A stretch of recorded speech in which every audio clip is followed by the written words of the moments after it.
Bonjour à tous. La commission électorale indépendante CEI a commencé à proclamer les résultats des législatives du 6 mars dernier. Résultats consécutifs à un scrutin sans violence majeure.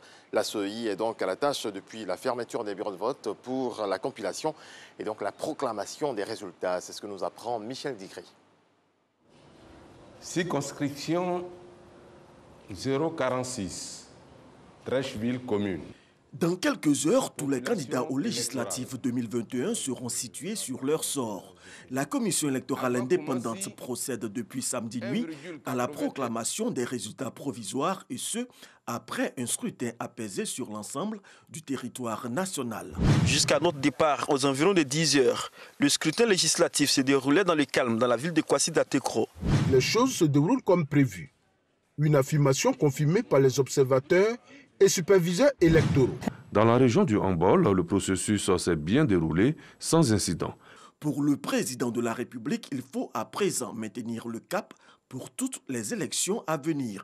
Que les Ivoiriens puissent choisir à compter de maintenant, en toute quiétude et dans la paix, leurs représentants, que ce soit pour le pouvoir suprême de l'exécutif, le pouvoir législatif ou bien évidemment les élections locales avec les mairies et les élections des conseils généraux.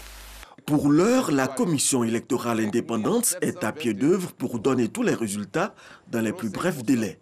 Dans plusieurs localités, certains candidats malheureux ont déjà appelé leurs adversaires pour les féliciter, pendant que d'autres attendent l'ouverture du contentieux pour faire des recours.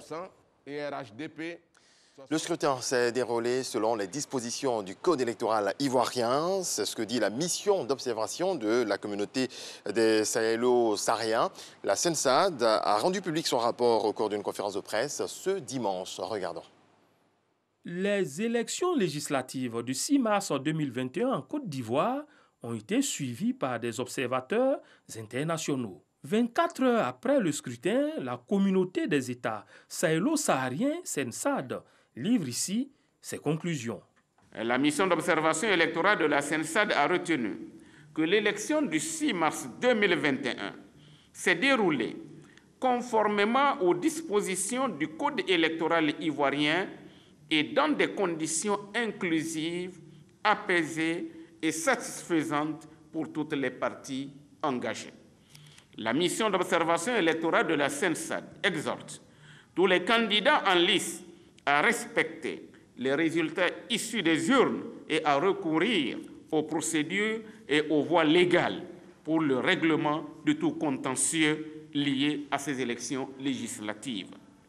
La mission d'observation électorale de la CENSAD saisit cette occasion pour féliciter la Commission électorale indépendante CEI pour toutes les mesures prises en vue du bon déroulement du processus électoral. La mission renouvelle ses remerciements au président de la République, son Excellence M. Alassane Ouattara, et aux acteurs politiques ivoiriens qui ont rendu possible le climat de sérénité dans lequel s'est déroulé le scrutin. La mission d'observation électorale de la CENSAD salue également les autorités de régulation pour les efforts consentis afin d'assurer l'accès équitable des candidats des différentes circonscriptions aux médias d'État. La mutuelle sociale des agents de la radiodiffusion télévision ivoirienne, Musarti, a convié ses membres à une assemblée générale. Le bilan et les perspectives ont été dégagés lors de cette rencontre. Suivant. Bilan positif pour l'exercice 2019. Les dirigeants de la Musarti se disent satisfaits du travail accompli. Parmi les points positifs, hormis l'assurance santé, on note l'acquisition d'une ambulance, d'un laboratoire d'analyse, l'organisation d'un arbre de Noël et d'un concours de cuisine. Autre motif de satisfaction, le fonctionnement de la Musarti qui a connu un changement avantageux pour les agents de la RTI. Tous les fonds étaient utilisés, on va le dire, pour l'aspect médical. Mais aujourd'hui, nous voyons que la Musarti essaie de diversifier donc, ses entrées d'argent. Nous nous réjouissons. En tout cas, nous repartons très satisfaits au niveau de Boaké de tout ce que nous avons entendu ici. Et nous disons bravo, félicitations au conseil d'administration de la Musarti.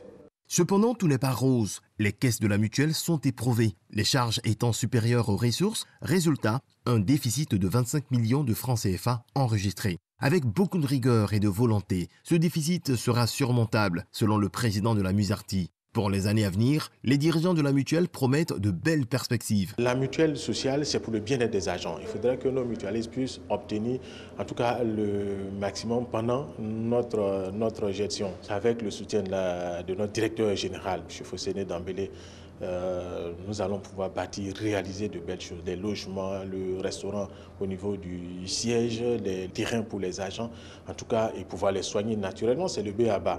Alors, nous allons mettre toute cette machine-là en place pour que les agents de la RTI, qui sont de facto mutualistes, puissent être heureux en travaillant pour la RTI. Le bilan 2019 qui a réuni les mutualistes n'a pu se faire au moment opportun pour cause de coronavirus. Une autre assemblée générale est prévue dans le courant de l'année 2021 pour plancher sur les activités de l'année 2020.